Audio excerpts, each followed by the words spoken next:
14 types of questions in English. What? There are 14 kinds? Hello and welcome to English Speaking 360. My name is Josh. There are many kinds of questions in English. Today, we are studying 6 grammatical types and 8 purpose-based types of questions. Let me be honest here. We are studying 2 different ways to classify questions. For the grammatical types, the focus is on the form, the focus is on the grammar of the question. On the other hand, for the purpose-based types, the focus is on why you're asking the question. What is your purpose in asking the question? However, you will notice some overlap because you cannot have a purpose-based question without grammar. That's for sure. Now let's begin with the 6 main grammatical types of questions. We are going to study each one by one. Let's start with an easy one. Yes/no questions. These can be answered with yes or no, so they are very simple questions. For example, do you like coffee? Yes or no. The form is important here, like I said, the grammar of the question, so they always start with an auxiliary. In this case, you have the auxiliary do, followed by the subject, you, and then the verb like, and a complement after if you need a complement. Is she leaving today? This question has the same form. Have they finished the job? That's another great example. How about this one? It's a little bit different, isn't it? Can you swim? Can is a modal verb, but modal verbs are also auxiliary verbs. So can is your auxiliary in this question. And no, I don't think he can swim. Can you guess the second type? WH questions. We use them a lot, but watch out here. It is 2A because we're going to see WH questions with an auxiliary. These questions ask for specific information with question words like who, what, where, when, why, which, whose, and how. Let me give you the form right here and an example. Where do you live? So it's basically the same form as a yes/no question. Do you live? But you put a WH word at the beginning of your question. Why are you late? Great question. How did you learn English? Maybe you can say with English Speaking 360. That's a great way to learn English. When are you coming back? I think she's not coming back. She's on vacation and she doesn't want to go back. So for all of these questions, you have an auxiliary. Where do you live? Why are you late? How did you learn English? When are you coming back? Now let's move on to 2B. Pay attention here because they are still WH questions but without auxiliary. Let me explain. For these questions, the WH word is the subject. And in these questions, there is no do auxiliary. No do, no does, no did. Other auxiliaries can be used, but not the auxiliary do. And in this case, the form is also different. WH word plus verb plus object or complement. For example, who lives in that house? Do you notice here that there is no auxiliary? Who, WH word plus verb, lives, and then the object in that house. But the subject of the sentence is who. Which bus goes to the city center? Once again, there is no auxiliary in this question. What happened after the meeting? It looks like many people were not happy after the meeting. One more example. What inspired you to become a teacher?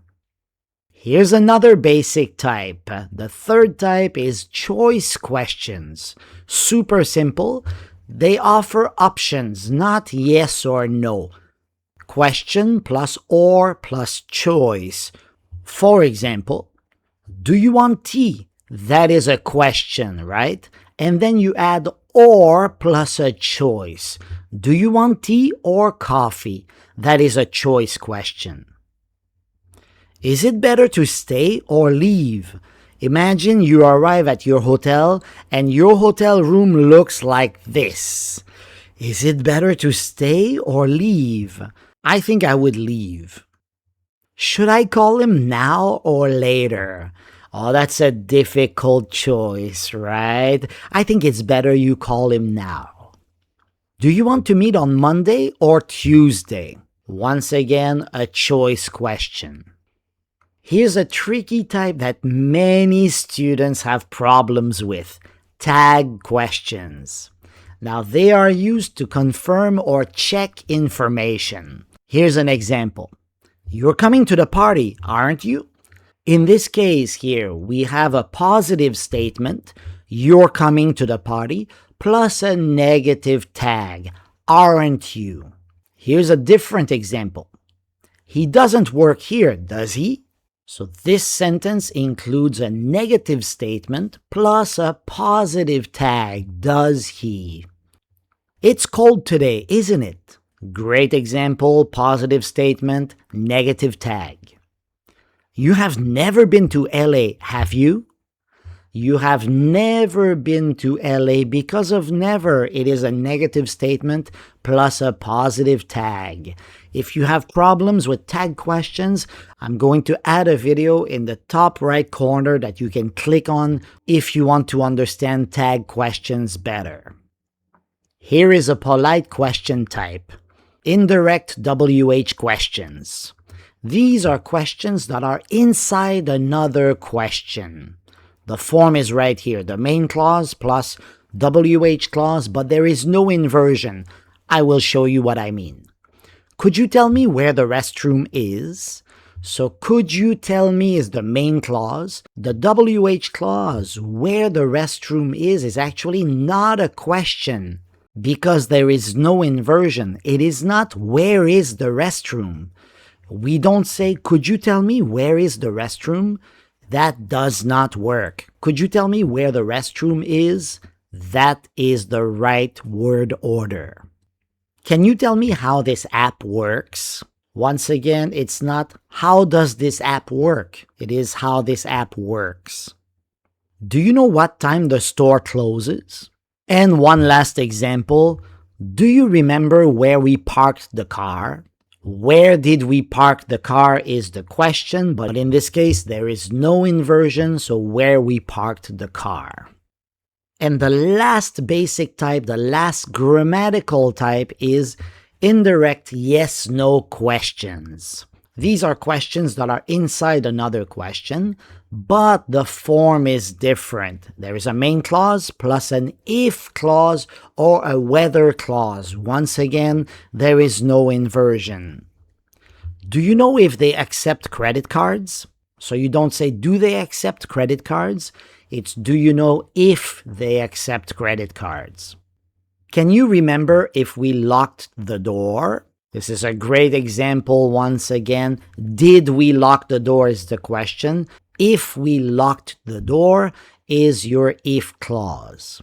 So imagine you've ordered a cake and now you're coming to pick up the cake. Could you tell me if the cake is ready? Can you find out whether the store is open?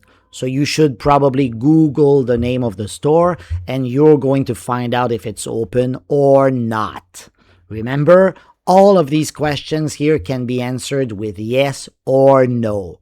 But they are more polite because they are not direct questions. They are indirect questions, so they are much softer. Grammatical question types, let's review them very quickly here. Yes-no questions. Did you call? WH questions with auxiliary. Where do you live? WH questions, no auxiliary. Who called you? Choice questions. Do you want tea or coffee? Tag questions. You called her, didn't you? Indirect WH questions. Do you know who he is? And finally, indirect yes-no questions. Do you know if he called? take a screenshot of this so later you can study them. You can review once again the 6 basic grammatical types of questions. Let's move on to the purpose-based question types. We have many here. We have 8 different types. But like I said before, now you're going to notice a little bit of overlap. You're going to remember the 6 different types that we have studied, the grammatical types, and you're going to see them once again in the different styles of purpose-based questions. Let's get started. These are more than yes-no questions. They are negative questions. We use them to show surprise or to ask for confirmation. So that is your purpose in using a negative question. There's something you should notice here. There is a negative auxiliary at the beginning of the question. Don't, isn't, haven't, or can't. Here's an easy example for you. Don't you like pizza? This is a negative question because it starts with don't, a negative auxiliary, and it shows surprise. Imagine you ordered a pizza and then you see your friend's face and your friend is like, "Oh, no, not pizza." And you're like, "What? Don't you like pizza?" You're showing surprise and you want to confirm that your friend likes pizza, but you don't think he does. Here's another example. Isn't she coming with us?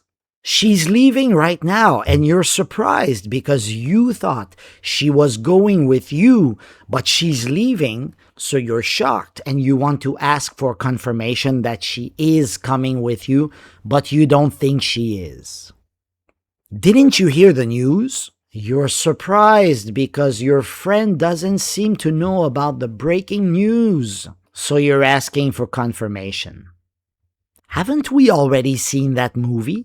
This is a typical confirmation question. Haven't we already seen that movie? You think you have already seen it, and you're asking your partner to confirm that yes, you have seen that movie before. What did you say? Echo questions. This is a very interesting type where you repeat part of what someone just said, and it is used to show surprise or to ask clarification once again. Here's an example. I paid $500 for this shirt. You paid how much? Here you are showing surprise because you can't believe that your friend paid $500 for a shirt. You paid how much? And you want to clarify that you heard right. $500 for a shirt? Are you crazy? Here's another example. I'm moving to KL. You're moving to where? Maybe you're not aware of a city called KL, Kuala Lumpur in Malaysia. So you're asking, you're moving to where? You want clarification. Or maybe you're surprised that your friend is moving to Kuala Lumpur. The meeting starts at 5 a.m. It starts at what time?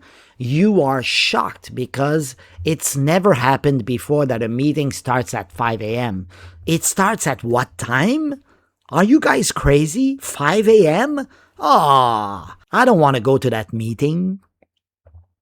I'm quitting my job. You're what?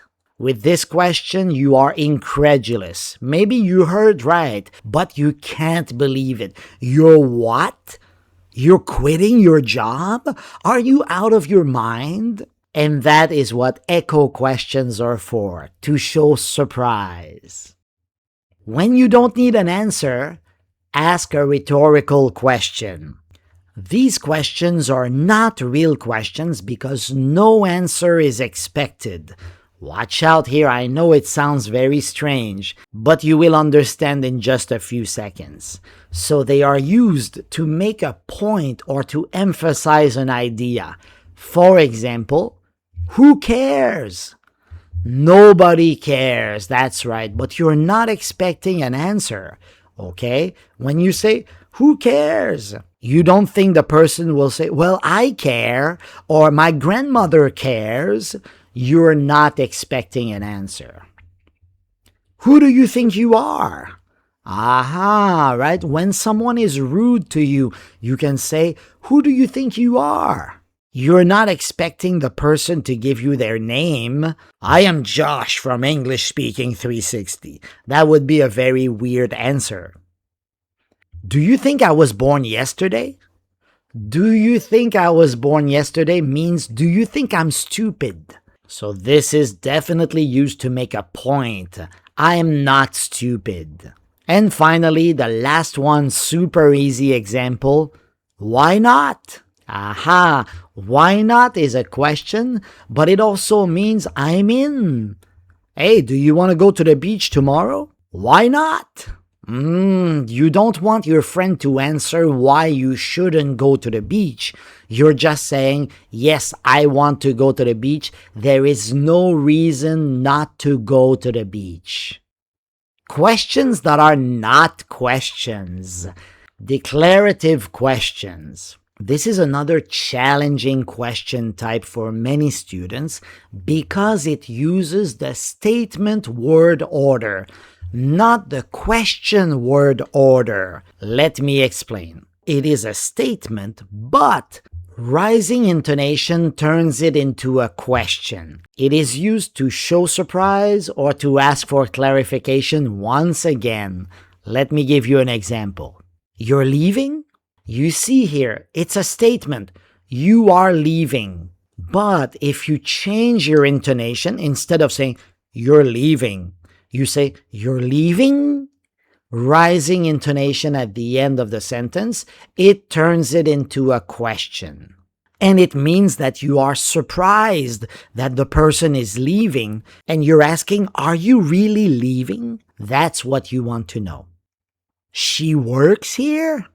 She works here is a statement. She works here is a question. You are surprised that that person works there.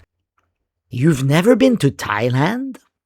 Once again, the statement is, you've never been to Thailand. It's a great sentence, but you've never been to Thailand? It shows surprise because you thought that the person had already been there. This is the one you want? He is asking for clarification. Is this really the stuffed animal that you want? Yes or no? And she's like, yes, that is the one I want. Very romantic. I'm not sure I understand. Type number 5 is clarification questions. They are used to check understanding, and we use them a lot. Here's a super common example. What do you mean by What do you mean by clarification?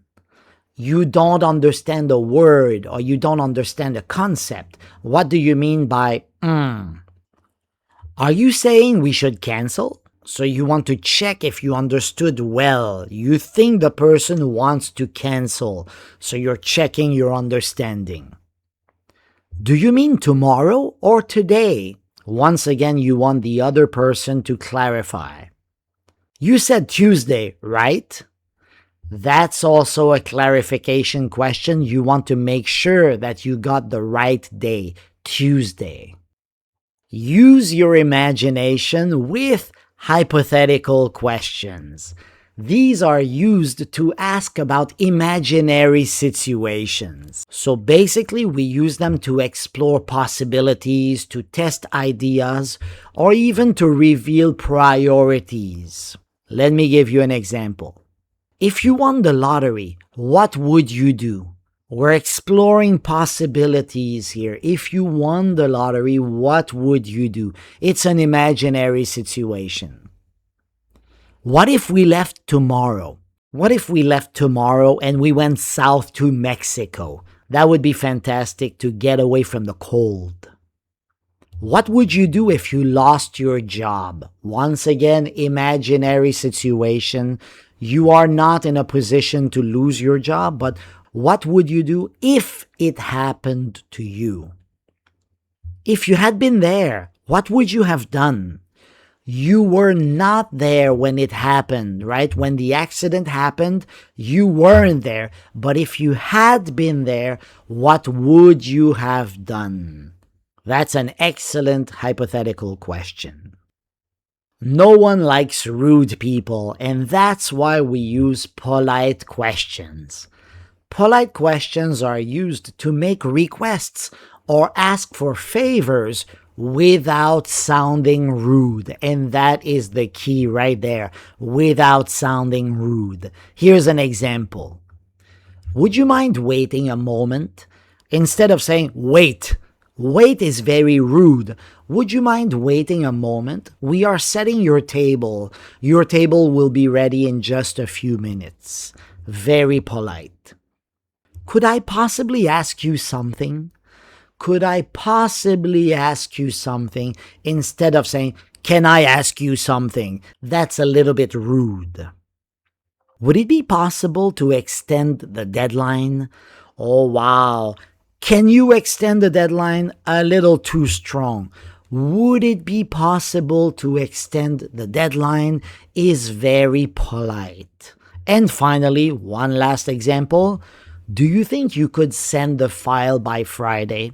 So instead of saying, send the file by Friday, or can you send the file by Friday? Do you think you could? Makes your question even more polite. Last but not least, elliptical questions. You might not know what elliptical means, but you've heard questions like that before.